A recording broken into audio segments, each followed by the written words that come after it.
नमस्कार दोस्तों, आज फिर आपका स्वागत है क्राउन इमिग्रेशन के यूट्यूब चैनल पर। तो आज का जो हमारा विषय है वो है एमबीबीएस इन शेंगन कंट्रीज़। आज 3 शेंगन कंट्रीज़ की एमबीबीएस के बारे में हम डिस्कस करेंगे, जो कि एक दूसरे की बॉर्डर कंट्रीज़ हैं, जिनको हम बाल्टिक स्टेट या ईस्टर्न यूरोपियन कंट्रीज़ भी कहते हैं। तो वो कौन कौन सी कंट्री है? वो है लाटविया, लिथुआनिया और इस्टोनिया।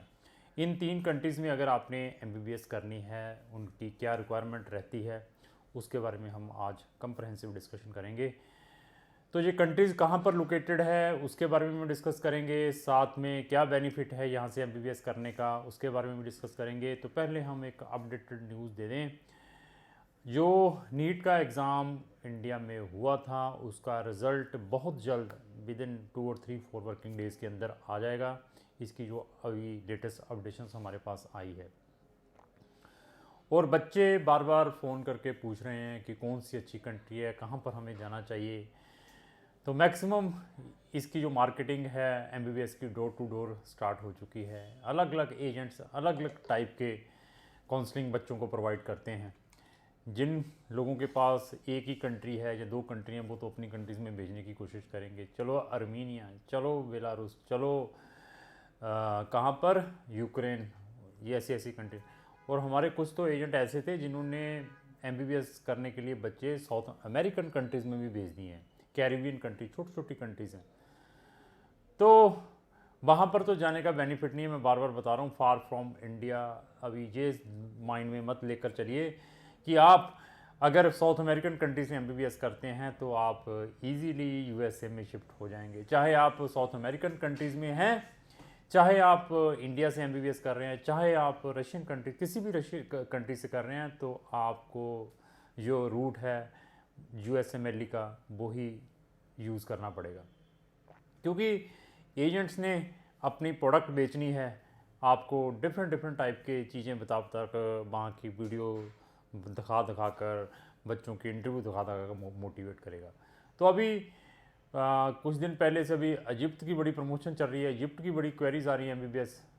तो मैं बच्चों से ये भी रिक्वेस्ट करता हूँ कि एडवर्टाइजिंग के ऊपर ज़्यादा बिलीव मत करें, अपना माइंड ज़रूर देखें कि आपको कहाँ पर जाना चाहिए। वो कैसे देख सकते हैं? मैंने फिर बताया कि आप जो भी हमारे एफएमजी का exam, foreign medical graduate exam हुआ था 2019 में, वो वाली लिस्ट उठा लीजिए, जहाँ 2018 में हो जाए या 2017 में हुआ था।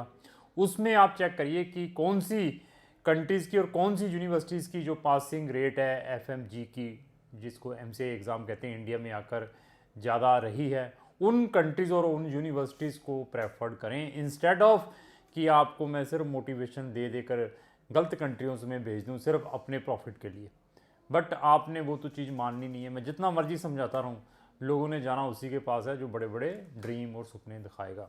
चलो, हम आज जो हमारा डिस्कशन है वो है शेंगन कंट्रीज़। शेंगन कंट्रीज़ को बार बार मैं प्रेफर्ड क्यों करता हूँ?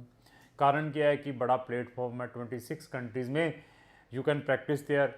उनका बलोगना एजुकेशन सिस्टम है। जितनी भी ये 26 कंट्री है और साथ में लगी हुई अनदर कंट्रीज़ भी है, तो वहाँ पर जो एजुकेशन सिस्टम है, उन्होंने बलूनी एजुकेशन सिस्टम बना हुआ है।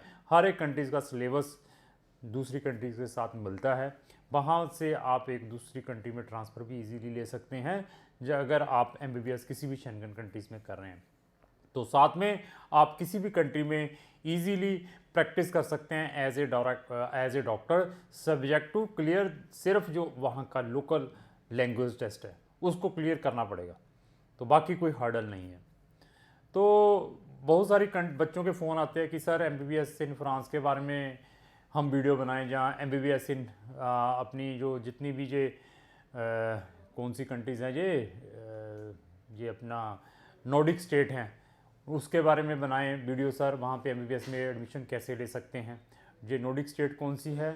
जिसको हम स्कैंडिनेवियन कंट्रीज़ कहते हैं, जिसको हम स्वीडन कह सकते हैं, फिनलैंड कह सकते हैं, नॉर्वे कह सकते हैं, इनमें डेनमार्क कह सकते हैं। इनमें एमबीबीएस कैसे करते हैं? मैं उन बच्चों से रिक्वेस्ट है जो बच्चे फ्रांस, जर्मन और इन कंट्रीज़ में एमबीबीएस के लिए देख रहे हैं, कि वहाँ पर जो एडमिशन लेना वो बहुत ही टफ़ है, इंडिया से भी ज़्यादा टफ़ है। उनके लोकल स्टूडेंट्स को वहाँ पर एमबीबीएस में एडमिशन नहीं मिलता।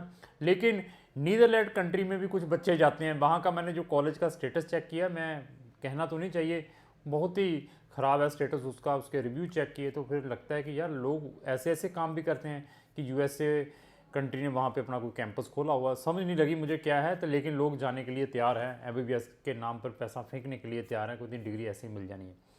तो वहाँ के भी जो बच्चे हैं स्कैंडिनेवियन कंट्रीज़ के या नॉर्डिक स्टेट्स के या जर्मन के या फ्रांस के, उनको भी एडमिशन नहीं मिलता उन कंट्रीज़ में। वो कहाँ जाते हैं पढ़ने के लिए?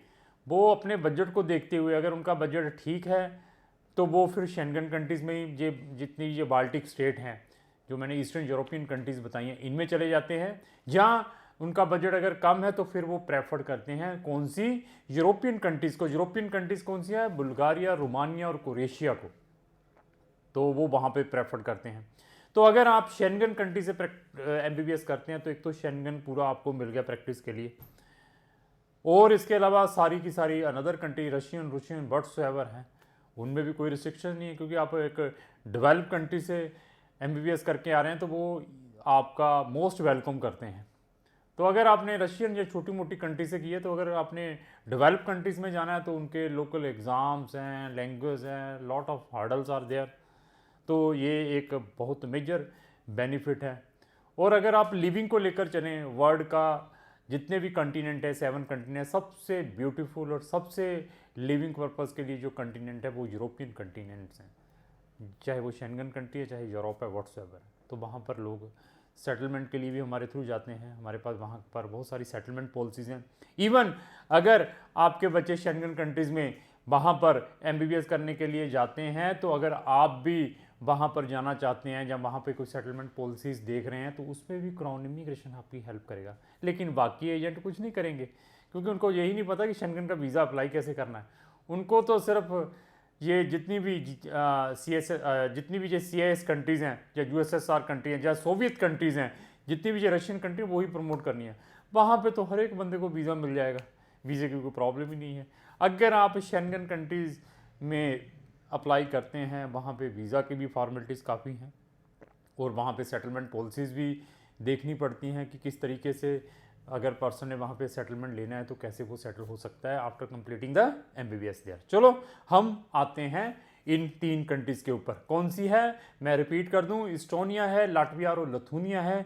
ये तीनों कंट्री भाई बहन ही हैं, बॉर्डर कंट्रीज़ हैं, एक दूसरे के साथ में लगे हुए हैं। अगर आपने यहाँ पर एमबीबीएस करनी है तो यहाँ पर मेजर एक ही इनटेक होता है सितंबर का। जितनी भी मैं डेवलप कंट्रीज़ के बारे में डिस्कस करता हूँ, जैसे टॉप 5 कंट्रीज़ हैं या शेंगन कंट्री हैं, तो इन सब कंट्रीज़ में जो मेजर इनटेक एमबीबीएस के लिए वो सिर्फ सितंबर का रहता है। अगर आपने इन कंट्रीज़ में एमबीबीएस करनी है, एटलीस्ट 6 मंथ से लेकर 12 मंथ बिफोर हमें कॉन्टैक्ट करें। मैंने फिर बता दिया, बहुत सारी फॉर्मेलिटीज़ हैं, बहुत सारे डॉक्यूमेंटेशन प्रिपेयर करने पड़ते हैं, तो तब जाकर आपका एडमिशन हो पाता है। क्योंकि इन कंट्रीज़ में इंटरनेशनल स्टूडेंट्स के लिए लिमिटेड सीट्स रहती हैं, चाहे वो यूरोपियन कंट्रीज़ की बात करूं, चाहे रोमानिया, बुल्गारिया और क्रोएशिया की बात करूं, चाहे मैं शेंगन कंट्रीज़ के बारे में डिस्कस करूं, क्योंकि चेक रिपब्लिक की अभी मैंने कुछ दिन पहले वीडियो डाली थी। तो अभी हम ये 3 कंट्रीज़ के बारे में डिस्कस करेंगे। तो यहाँ पर प्रॉब्लम रहती है कि लिमिटेड सीट रहती है। किसी यूनिवर्सिटी में 150 सीट है, इंटरनेशनल स्टूडेंट के 200 सीट्स हैं। तो सिलेक्शन क्राइटेरिया क्या है, डॉक्यूमेंटेशन क्या है, वही PCB, फिजिक्स, केमिस्ट्री, बायो। तो फिर बता दिया, नीट नहीं, यहाँ पर नीट तो यही रशियन कंट्रीज़ मांगती हैं। इनको दे आर नॉट बॉदर। वो कहते क्या नीट है, हमें आपकी कंट्री से कुछ लेना देना नहीं है, हमें तो इंटरनेशनल एग्जाम के बारे में बताएं या अपनी एजुकेशन के बारे में बताएं। हाँ, अगर इंडिया में आके प्रैक्टिस करनी है तब तो नीट चाहिए ही चाहिए।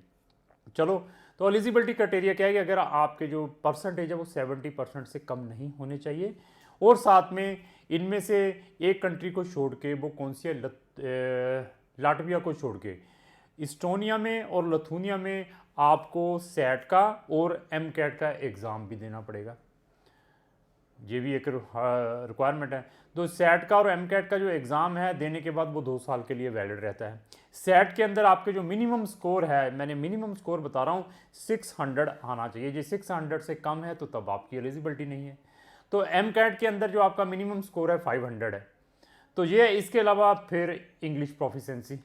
तो English proficiency you can prove either through जो इंटरनेशनल जो एग्ज़ाम्स होते हैं, आईलेट्स के थ्रू भी दे सकते हैं, या आपकी लास्ट स्टडी इंग्लिश मीडियम में उसके थ्रू भी दे सकते हैं। तो अगर आपकी जो +2 है इंग्लिश स्पीकिंग कंट्रीज है उसके थ्रू भी दे सकते हैं। तो ये तो मेन आपको मैंने बता दिया 3 रिक्वायरमेंट ये होनी चाहिए अगर इन कंट्रीज़ में आपने अप्लाई करना है। तो ड्यूरेशन लेकर आते हैं यहाँ पे 6 ईयर का, ये फीस को लेकर चलें 9,000 यूरो से स्टार्ट होकर 12,000 यूरो की है। और यहाँ पर भी आपका motivation letter is very important. Motivation letter के अंदर क्या मेंशन करना है वो क्राउन इमिग्रेशन ही आपको बताएगी, क्योंकि मोटिवेशन लेटर के भी पॉइंट हैं वहाँ पर। इन कंट्रीज़ में पॉइंट वेज सिस्टम है, पॉइंट के अकॉर्डिंग जितने मैक्सिमम पॉइंट बनेंगे आपके एजुकेशन के परसेंटेज, सेट का स्कोर मैक्सिमम आपका कितना आया है 600 तो मिनिमम है, जिसका ज़्यादा आएगा एडमिशन उसको मिलना है, ये दिमाग में रखना आप, क्योंकि हमें मालूम है हम इन कंट्री के साथ क्लोजली वर्क कर रहे हैं। तो मैट का स्कोर कैसा रहा है, मोटिवेशन लेटर के अंदर क्या लिखा हुआ है, आपकी इंग्लिश प्रोफिशिएंसी कैसी है। तो कुछ कंट्री बच्चे की स्काइप इंटरव्यू भी करती है, उसके बाद फिर आपकी जाके सिलेक्शन होती है। तो हम क्या करते हैं, जब भी बच्चा हमारे लिए शेंगन कंट्रीज में एडमिशन के लिए आता है तो हम वहाँ पर, मैं एस्टोनिया में तो एक यूनिवर्सिटी है, तो लाटविया लिथुनिया में 2 मेडिकल यूनिवर्सिटी है, हम हर एक यूनिवर्सिटी में बच्चे का अप्लाई करते हैं। बच्चा कहता है कि मैंने जाना है उस यूनिवर्सिटी में, उसको मैं स्ट्रेट फॉरवर्ड बता देता हूँ कि एडमिशन नहीं आया तो आप अपना टाइम वेस्ट करोगे और हमारा भी टाइम वेस्ट करोगे। इसलिए जब भी मैं शेंगन कंट्रीज़ में बच्चे के MBBS के लिए अप्लाई करता हूँ या यूरोपियन कंट्रीज़ में अप्लाई करता हूँ, उसके लिए 2-3 और सब्स्टिट्यूट साथ में रखता हूँ, क्योंकि लिमिटेड सीट्स हैं, इसको लेकर चलिए। और सिलेक्शन क्राइटेरिया मैंने फिर बता दिया, जिसके परसेंटेज ज़्यादा होंगे उसको वो प्रेफरेंस करेंगे। एलिजिबिलिटी बता दिया है, अप्लाई करने का 70% है, आपका सेट में 600 है, MCAT में 500, ये तो एलिजिबिलिटी है, लेकिन इसके बाद मेरिट बनती है, जो मैक्सिमम जिसका स्कोर होगा तो फिर सीट उसको मिलनी है। मैं क्यों बताता हूँ, क्यों हमें एक्सपीरियंस है, वो इंटरव्यू में क्या पूछते वो भी हम बताएंगे। तो इस सारे डॉक्यूमेंट को मद्देनजर रखते हुए कि वहाँ की जो सिलेक्शन कमेटी है बच्चे की सिलेक्शन करके एडमिशन लेटर भेज देती है। एडमिशन लेटर के बाद बच्चों को fees transfer before visa respective universities में भेजनी पड़ती है, जो कि रिफंडेबल है in case of visa problem आए। लेकिन MBBS वाले बच्चों को 99% वीज़ा यहाँ से मिल जाता है, वीज़े में कोई प्रॉब्लम नहीं आती है। उसके लिए भी डॉक्यूमेंटेशन पार्ट है। कुछ कंट्री में आपकी पुलिस क्लियरेंस सर्टिफिकेट भी चाहिए, आपके डॉक्यूमेंट अपोस्टाइल भी चाहिए, तो साथ में आपके पेरेंट्स के सोर्स ऑफ इनकम भी चाहिए, वो इंडिया में क्या कर रहे हैं, साथ में उनकी बैंक स्टेटमेंट कि बैंक के अंदर उनके पास यहाँ पर 5 से लेकर 10 लाख रुपए पड़ा हुआ। उसके बाद एम्बेसी भी इन 3 कंट्रीज़ में आपकी एक छोटी सी इनफॉर्मल इंटरव्यू लेती है। इंटरव्यू में क्या पूछते हैं वो भी हम बताते हैं। तो उसके बाद फिर वीज़ा मिल जाता है, वीज़ा मिलने के बाद बच्चा फिर फ्लाई करता है। तो अकोमोडेशन वहाँ पर 150 यूरो से लेकर 200 यूरो के ऊपर है डॉर्मेट्री। अगर आपने इंडिपेंडेंट फ्लैट लेकर रहना है उसके अंदर भी 2 बच्चे रह सकते हैं, वो भी 200 यूरो से लेकर 300 यूरो का है पर मंथ, उसमें भी हम आपकी हेल्प करते हैं। तो MBBS करने के लिए आपने इन बाल्टिक स्टेट में जाना है, ईस्टर्न यूरोपियन कंट्री जो मैंने बताई इनमें जाना है, तो क्राउन इमिग्रेशन आपकी 100% हेल्प कर सकती है। तो MBBS से रिलेटेड अगर आपकी कोई भी क्वेरी है किसी भी कंट्री से, तो आप क्राउन इमिग्रेशन को एक बार जरूर संपर्क करें। क्राउन इमिग्रेशन आपको ट्रुथफुल इन्फॉर्मेशन बताएगा, ये नहीं बताएगा कि अपने फाइनेंशियल इंटरेस्ट के लिए आपको मैं झूठे मूठे ड्रीम दिखाऊंगा। फैक्ट बताऊंगा, फैक्ट के बाद आपने डिसीजन लेना है। जैसे मैं वीडियो में फैक्ट बताता हूँ ऐसे ही क्लाइंट को भी फैक्ट बताता हूँ बिफोर उसका केस लेने से पहले। तो MBBS से रिलेटेड अगर आपकी कोई भी क्वेरी है, इस स्क्रीन के ऊपर एक मेरा नंबर चल रहा है डायरेक्टली है जो मैं एक्सेस करता हूँ, वो व्हाट्सअप नंबर 9780563753, वो डायरेक्टली मैं एक्सेस करता हूँ। मुझसे कुछ पूछना चाहते हो उस व्हाट्सअप पे भेज सकते हैं। और साथ में मेरी ये भी रिक्वेस्ट है कि आप मेरे चैनल को सब्सक्राइब जरूर कर लें, और इसके ऊपर एक लगा हुआ कौन सा बटन है, बेल बटन है, उसको जरूर पुश करें। उससे क्या फ़ायदा होगा, जितनी भी मैं लेटेस्ट वीडियोज़ बनाऊँगा सबसे पहले उसके पास जाएगी जिसने वो बेल बटन प्रेस किया होगा। तो लास्टली यही रिक्वेस्ट है कि अगर मेरी ये वीडियो अच्छी लगती है उसको लाइक एंड शेयर करना ना भूलें। Thank you.